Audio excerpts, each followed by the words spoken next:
Hello, students of class 7th. Today we are going to learn about informal letters. तो हमने letters के बारे में पढ़ा होगा। लेटर्स क्या होते हैं? जब कोई इंसान कोई मैसेज देना चाहता है रिटन फॉर्म में किसी दूसरे इंसान को, तो हम लेटर्स लिखते हैं।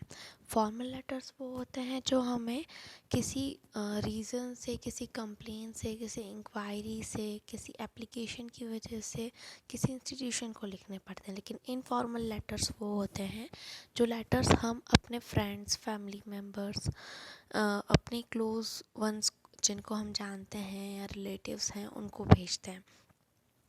जब हम लेटर प्लान करते हैं, जब हम लेटर लिखते हैं, तो हमें एक अच्छी सी प्लानिंग करनी पड़ती है। लेटर के स्टूडेंट्स कुछ एलिमेंट्स होते हैं। फर्स्ट आपको लिखना होता है सेंडर्स एड्रेस। सेंडर्स एड्रेस मतलब जो लेटर लिख रहा है उसका एड्रेस लिखोगे आप। उसके बाद में आप एक लाइन ड्रॉप करके डेट लिखोगे। डेट के बाद में आपको वापस एक लाइन ड्रॉप करनी, फिर आपको सैल्यूटेशन देना है। सैल्यूटेशन के बाद में एक इंट्रोडक्टरी पैराग्राफ आता है। इंट्रोडक्शन पैराग्राफ में आपको इंट्रोडक्शन लाइंस कहनी। जब भी हम किसी नए पर्सन से बात करते हैं, कुछ स्टार्ट करते हैं, तो इंट्रोडक्शन देना है।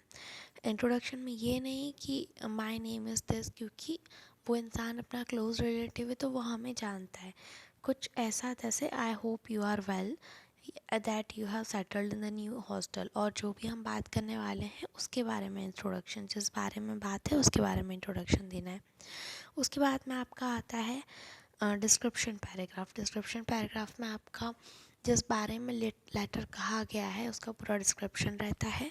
फिर आपके आते हैं कॉम्प्लीमेंट्री रिगार्ड्स। कॉम्प्लीमेंट्री रिगार्ड्स में आपको यही बताना है कि give my regards to parents and take care and hope you meet you soon. इस तरीके से आपको क्लोजिंग करनी है। क्लोजिंग के बाद में आपको कॉम्प्लीमेंट्री विशेस देनी है। फिर हमें वापस से हमारा सिग्नेचर करना है and this is complete. So this is the elements of informal letter. पहले आपका सेंडर्स एड्रेस, फिर डेट, फिर सैल्यूटेशन, फिर ओपनिंग पैराग्राफ, उसके बाद में लेटर की बॉडी, फिर कंक्लूडिंग पैराग्राफ, फिर सब्सक्रिप्शन और कॉम्प्लीमेंट्री रिगार्ड्स। इस तरीके से आपको पूरा हमारा formal letter, informal letter complete करना है। लेट्स ट्राई 10 है आपका। Laurie's grandfather realises that the boy needs more adventure and takes him to the family holiday home Lawrence cottage next to Lake Crystal, Massachusetts. Laurie sees so many things. He is excited and writes Joe to tell her about his experience. Laurie के grandfather को realise होता है कि lorry को बाहर जाकर family holiday करना चाहिए, तो वो उसे family holiday home Lawrence cottage में लेकर जाते हैं। लॉरेंस कॉटेज का एड्रेस दे रखा है लेक क्रिस्टल के पास में, मैसाचुसेट्स के पास। लॉरी वहाँ पर बहुत सारी नई चीज़ें देखता है और बहुत एक्साइटेड है, और वो सोचता है कि वो जो को अपने एक्सपीरियंसेस बताएगा, तो वो वहीं से जो को लेटर लिखता है। तो लॉरी की तरफ से जो को आपको एक लेटर लिखना है। पहले लॉरी का एड्रेस, फिर डेट, फिर डियर जो आपका कॉम सैल्यूटेशन, फिर आपका इंट्रोडक्शन पैराग्राफ, फिर आपका डिस्क्रिप्शन पैराग्राफ, उसके बाद में आपका regard, concluding paragraph, complimentary wishes and हमारा नाम। Then coming to your practice book में आपका माई टर्न 5 में भी लेटर है। Write a letter to a cousin who participated the national level inter school debate and has won a gold medal.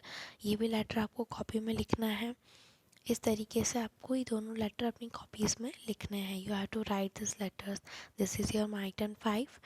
This is done in this PDF and your homework is this: Unseen passage reading and comprehension, my turn 6 and my turn 7. These are your homework.